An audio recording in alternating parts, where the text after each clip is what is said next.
Bienvenue à tous, bienvenue surtout aussi à toutes les femmes pour le mois de mars. Mois de mars, nous allons certainement aussi recevoir plusieurs femmes comme invitées qui vont défiler sur notre plateau. Et déjà aujourd'hui, nous allons recevoir Madame Safi Kazadi qui sera des nôtres. On va parler de la femme en ce mois de mars. Les défis de la femme face aux élections, la femme face à l'insécurité dans l'Est de la RDC. Elle sera de nôtres pour aborder cette thématique. L'imbroglio au niveau de l'Équateur. Nous allons en parler. L'incertitude entre le pouvoir législatif et exécutif au niveau de cette province. Ça sera avec Jeannot Lompempe et aussi M. Boni pour parler de l'incertitude au niveau du processus électoral. Voilà ce qui fera la champagne de Kinshasa direct. Mais bien avant cela, de l'autre côté, nous avons Abiba pour les grandes lignes. Bienvenue à vous, Madame Abiba. Merci. Bonsoir Jean-David Kilolo. Bonsoir à tous et merci de me rejoindre pour le titre.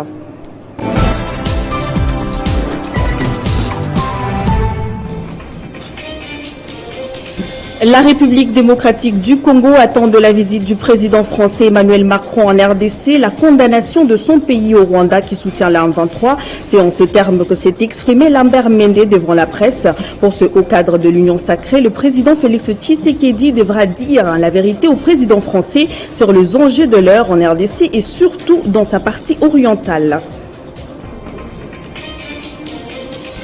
La mesure d'autorisation des circulations sur les axes routiers au Nord Kivu vient d'être suspendue par le gouverneur militaire du Nord Kivu à cause de tueries enregistrées dans les zones sous la rébellion du M23. Brandir l'impossibilité d'organiser l'enrôlement des électeurs dans le territoire sous occupation du M23 comme motif de glissement du mandat constitutionnel. Nous ne l'accepterons jamais, c'est ce qu'a déclaré ce jeudi l'opposant congolais Martin Fayoulou, appelant à une marche pacifique de résistance patriotique ce 11 mars. Le leader de la coalition Labuka a par ailleurs dénoncé une gestion chaotique de la crise sécuritaire par l'actuel pouvoir. Sur notre continent, la Guinée a rapatrié 49 de ses citoyens de la Tunisie hier mercredi. Cela fait suite aux annonces xénophobes du président Kaïs Saïed à l'encontre de migrants sud-sahariens de la Côte d'Ivoire. De son côté, va rapatrier 500 de ses ressortissants de Tunisie. Abidjan débloque 1 milliard de francs CFA pour une opération spéciale de rapatriement. Ces titres et tant d'autres vous seront développés à l'édition du soir par Bédrine Kenge. Mais dans un instant, Kinshasa Direct se poursuit avec Jean-David Kilolo.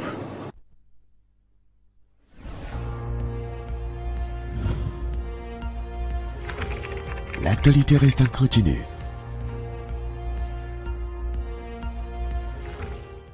Voilà, merci à vous, Madame Abiba, pour cette livraison d'informations.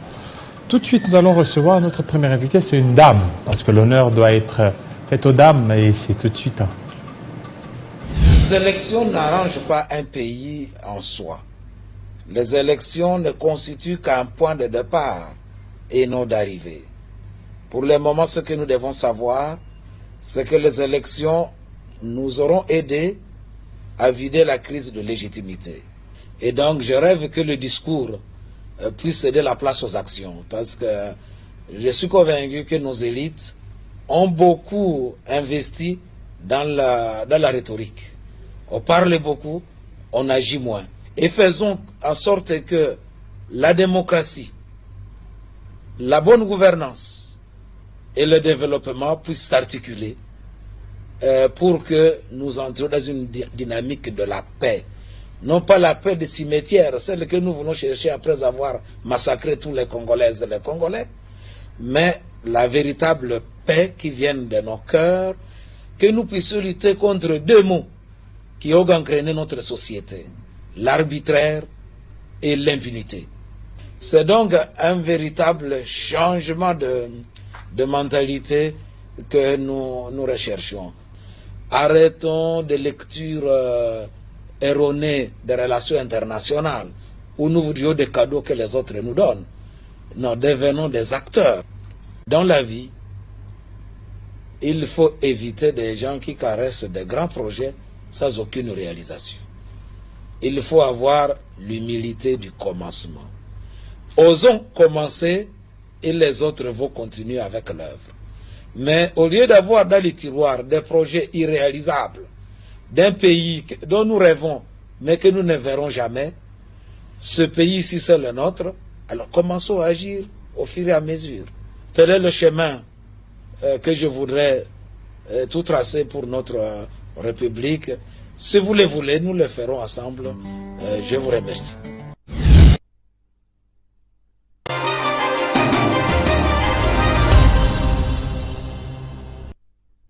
Voilà, le mois de la femme, nous allons parler du numérique. Est-ce que la femme et la jeune fille sont-elles numériquement autonomes? Nous allons essayer d'en parler avec Madame Safi Kazadi. Bienvenue à vous, Madame. Bonsoir, monsieur le journaliste. Surtout, bonne fête, hein? Bonne fête pour ce mois de la femme. Merci, et à toutes les femmes, ce que je souhaiterais, c'est que nous devons nous battre pour notre survie et atteindre le numérique qui n'est pas aussi facile. Et là maintenant, nous allons développer l'autonomisation du numérique. Et pour ce mois de mars, vous retrouvez, les femmes se retrouvent selon vous, avant que nous n'abordions notre thématique, sur les plans politiques, sur les plans social, l'apport de la femme. L'apport de la femme maintenant, il y a un grand changement, hein, parce que la femme s'est vue responsabilisée et s'est vue qu'elle était responsable pour que le pays puisse changer. Parce qu'aujourd'hui, c'est vrai, on a pris conscience de se dire que nous devons aller de l'avant. Et maintenant, pour aller de l'avant, qu'est-ce qu'il faut? Il y a notre président honoraire, Joseph Kabila Kabange, qui a dit, nous devons nous battre pour notre survie. Vous savez, ici, nous devons aller dans la réalité de notre pays et non pas regarder ailleurs. Nous devons développer notre pays nous-mêmes et nous, femmes, nous-mêmes devons partir ensemble en unité, a dit aussi notre président honoraire. Et je crois qu'avec ça, ça sera vraiment le grand départ. Et le grand départ, qu'est-ce que nous recherchons? À transformer et amener notre pays dans l'émergence. Alors aujourd'hui, on parle de l'autonomisation de la femme face au numérique. Pourquoi vous aviez voulu beaucoup plus aborder cette thématique, le numérique? Parce qu'il y a l'ascendance des réseaux sociaux sur les relations humaines. Bon, ici, vous savez, pour moi, en tout cas, franchement, le numérique, c'est vrai. C'est en général, mais chacun dans son domaine. Hein. Et ici, moi, je partirai du numérique dans mon domaine, le domaine agricole. Hein. Okay. Oui, c'est très important. Et vous savez, lorsqu'on parle du numérique, le numérique, c'est l'argent. C'est l'argent. Oui, le numérique, c'est l'argent. Vous, ici, vous fonctionnez seulement en numérique. Hein. Donc, dans le domaine agricole aussi, c'est le numérique. Et ici, d'abord, je partirai de savoir quand est-ce que chez nous, nous avons pris conscience qu'il y a le numérique. C'est en 2015, je ne sais pas si tout le monde sait, en 2015, lorsque notre président honoraire était encore en fonction, c'est là où il a donné le premier signal du numérique, et c'était le 17 juin, hein, le 17 juin 2015. Beaucoup de gens ne comprennent pas numérique. Numérique, c'est quoi? Numérique, c'est le doigté. Hein, vous voyez, numérique, c'est la capacité. Et de cette capacité, moi, dans mon domaine agricole, j'ai déjà commencé avec le numérique. Et de là, le numérique, c'est d'abord le PIB. Donc, le produit intérieur brut. Alors, comment vous dites que le numérique, c'est l'argent? Pour ceux qui nous suivent, comment vous pouvez marier les deux? Le numérique, c'est l'argent. Comment? Je viens de dire ici que pour atteindre vraiment le numérique, il faudrait aller en PIB, hein, donc le produit intérieur brut. Donc être vraiment producteur. Et lorsqu'on est vraiment producteur avec, dans mon domaine, j'y vais avec maïs variété JKK 981, ça veut dire quoi? Ça veut dire qu'il faut parvenir à faire une grande production.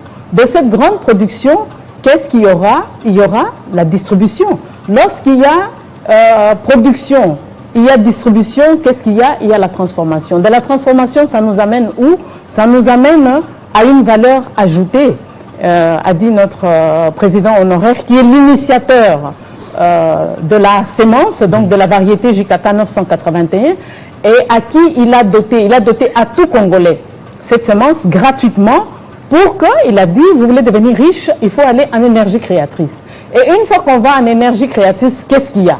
Il y a la transformation. Et la transformation, c'est quoi? C'est petite et moyenne entreprise.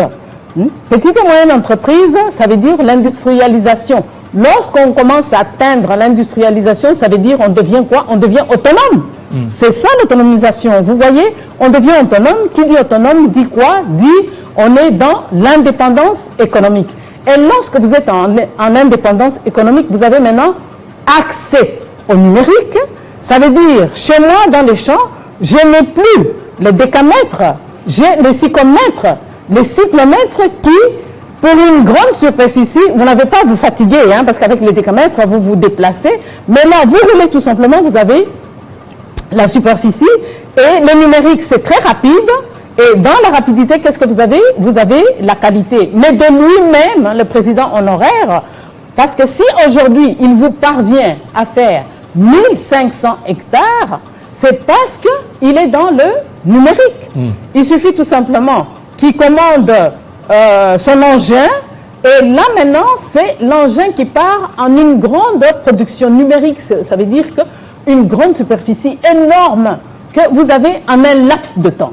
Donc vous voyez la rapidité, et puis ça part très vite. Et là maintenant, quand je dis que ça demande beaucoup d'argent, est-ce que c'est facile d'acheter les cyclomètres? Non. Est-ce que c'est facile d'avoir l'ordinateur? Non. Donc tout ça, il faut apprendre beaucoup plus à la jeune fille.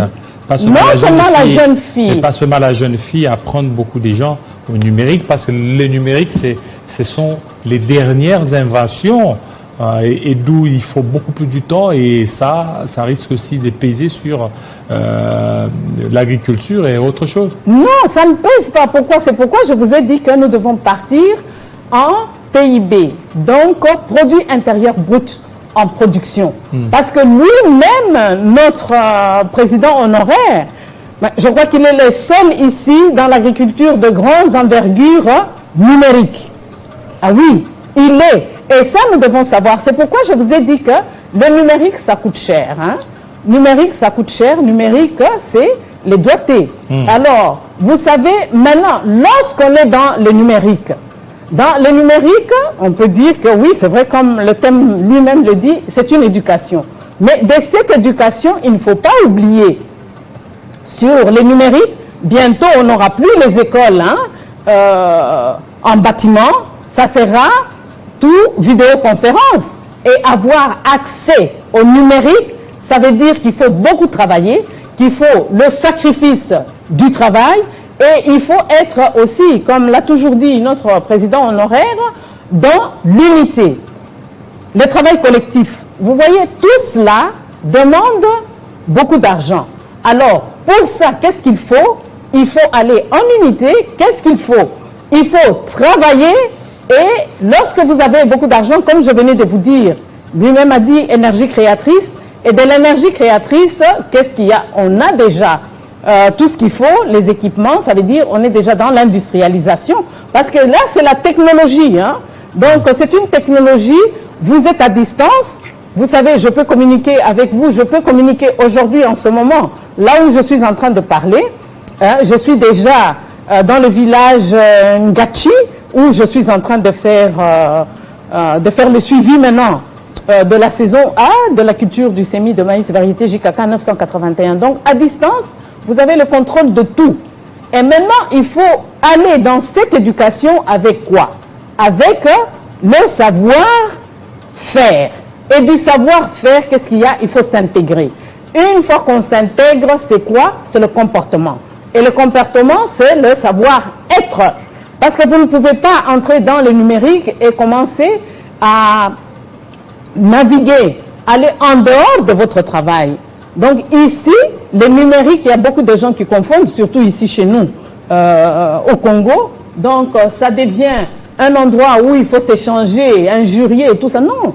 Hein? Le numérique, c'est plus pour améliorer le travail. Et là, maintenant, de ce travail-là, ça coûte. Et comme ça coûte, qu'est-ce qu'il y a? Il faut être dans l'indépendance économique. Et l'indépendance économique, je viens de vous relater ici, que là déjà, nous sommes dans l'indépendance économique avec maïs variété JKK 981.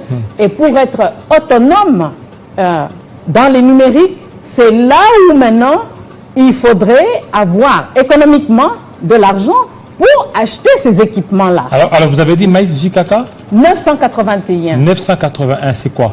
981, c'est une référence scientifique. Hein. Maïs JKK 981. Et l'initiateur, c'est lui-même, hein, le président honoraire. Et ça, ce sont des maïs qui sont produits.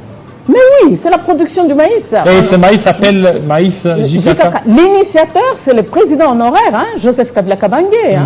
Hein. Je crois que j'étais venu ici, même avec une petite quantité de la production pour que vous puissiez voir. Hein. Bon, prochainement, je viendrai avec ça. Comme ça, vous allez voir hein, le maïs qu'on produit. Et là, maintenant, qui va... Ils sont produits à Kachamata ou... Non, là, c'est moi qui produis maïs variété, oui, sur l'étendue de la République. Hein. Même à vous, vous êtes doté de cette semence gratuitement, mais il y a une procédure, je dois vous former pour que vous puissiez en la former. Ça fait plus de 10 ans hein, que maïs variété JKK existe. Mais là, c'est ce que je vous ai dit qu'il faut être... Donc là, vous le faites avec les numériques. Oui, déjà, hein, on a quelques instruments numériques. Hein, les cyclomètres, qui est numérique. Bon, on a déjà pas mal, parce qu'avoir accès à ces outils, c'est l'argent. C'est pourquoi je vous ai dit que les numériques, en 2015 déjà, lorsque le président Joseph Kabila Kabange, le président honoraire, était en action, en fonction, c'est là où le premier signal du numérique. Et voilà que déjà, 2015 à ce jour, 8 ans déjà, dans le numérique. Et aujourd'hui, on a reçu le thème numérique. Vous voyez que déjà, lui, il avait déjà donné un signal. Et là, maintenant, c'est là où nous devons partir. Parce que les enfants qui naissent aujourd'hui, ces enfants-là ne sauront peut-être pas écrire. Parce qu'ils seront écrire avec le bic, ils seront seulement dans le numérique. Et c'est pourquoi je vous ai dit que le numérique, ça coûte cher. Et de là, nous devons vraiment produire d'abord, avant d'avoir accès, acheter tous les équipements pour bien former nos genrés. Et les maïs JKK 981, ça se mange, ça se consomme. Le maïs variété, ici on est d'abord hein, en formation. Vous savez... Ah, vous êtes encore en formation. Vous savez, nous avons un grand problème. Le grand problème, c'est quoi? Le grand problème, c'est qu'on voudrait accéder facilement. Le numérique. Le numérique, je viens de vous dire que ça coûte cher. Hein? Alors, lorsqu'on va entrer dans le numérique, parce que ici, moi, je me base sur la réalité de notre pays et la réalité de mon domaine. Il faudrait d'abord acquérir les techniques pour arriver à avoir une bonne production. Et là, on a formé, on est en train de former. Oui, il y a des gens déjà qui produisent. Hein? Donc, nous produisons déjà, mais en formant, et c'est pourquoi je vous ai parlé en disant que le numérique, c'est vrai, mais le numérique, on n'a pas accès facile aux outils parce que le numérique coûte cher. Et là, il faudrait vraiment produire. Et lui-même en est le premier producteur en numérique, agriculture de grandes envergures. Vous voyez que le président honoraire produit plus de 1500 hectares. Ce n'est que le numérique qui peut faire ce travail-là. 1500 hectares. Oui, le numérique. Ça veut dire, c'est lui qui commande. Vous voyez, avec son doigt, il charge. Il se dit, voilà, je ferai ça, ça, ça, ça pour la journée. Et il donne tous les données dans la machine. Et maintenant, il est là, il commence à commander. Et voilà que on aura l'agriculture de grandes envergures. C'est pourquoi je vous ai dit que ce n'est pas facile. Et là, nous devons nous préparer. Et nous préparer, ça veut dire que les enfants qui naissent déjà, maintenant, ils naissent dans le numérique. Et pour avoir accès au numérique, parce que quand vous regardez l'avenir de demain, il n'y aura peut-être pas des bâtiments d'école. Hein? Donc, ça sera en numérique, ça sera en vidéoconférence. Qu'est-ce qu'il faut? Il faut qu'il y ait ces équipements. Et ces équipements font quoi? Ces équipements coûtent cher. Donc, alors, il faut quoi? Il faut travailler. Il faut travailler, aller dans la production. Je venais de vous dire ici, il faut le PIB, donc le produit intérieur brut. Voilà. Hein, une grande production. Voilà. Autre thématique, cette fois-ci, c'est au niveau national. Kagame qui s'est opposé aux manifestants contre Macron. Vous condamnez ça? Mais oui, c'est une ingérence. Hein. Ingérence. C'est une ingérence. Ici, c'est la République démocratique du Congo, ce n'est pas le Rwanda. Ah oui, ici, nous devons nous dire que la manifestation s'est faite au Rwanda ou bien la manifestation s'est faite en République démocratique du Congo. Il s'ingère pourquoi? En fait, pour lui, il dit les manifestants ne savent pas ce qu'ils sont en train de faire. Mais écoute, c'est une ingérence. Ils ne savent pas, ils doivent certainement peut-être manifester contre les gouvernements établis. Mais est-ce que vous trouvez normal que Kagame vienne s'ingérer dans ce qui se passe chez nous? Vous ne trouvez pas qu'il est parti un peu trop fort? Ici, nous sommes dans notre souveraineté, nous sommes dans notre maison. Et lui, maintenant, il vient regarder ce qui se passe chez les voisins. Maintenant, il est dans l'ingérence. Il n'est pas dans le respect mutuel de la diplomatie. Mais il est dans l'ingérence. C'est une ingérence. Et le non-respect du respect mutuel de notre produit, de notre pays. C'est une ingérence. Voilà. Merci. Merci beaucoup, Madame Safi. Surtout, merci à vous. Surtout de votre passage à ce mois de mars.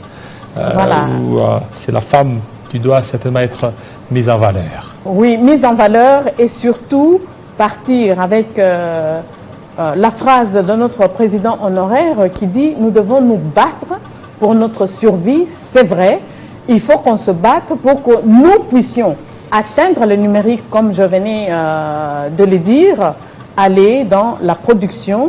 Et de ces productions, nous devons savoir que nous devons être dans l'indépendance économique et l'unité. Et de cette unité, qu'est-ce que nous aurons? Nous allons travailler dans la paix. Voilà, travailler dans la paix. Merci beaucoup. Alors, nous allons recevoir notre invité tout de suite.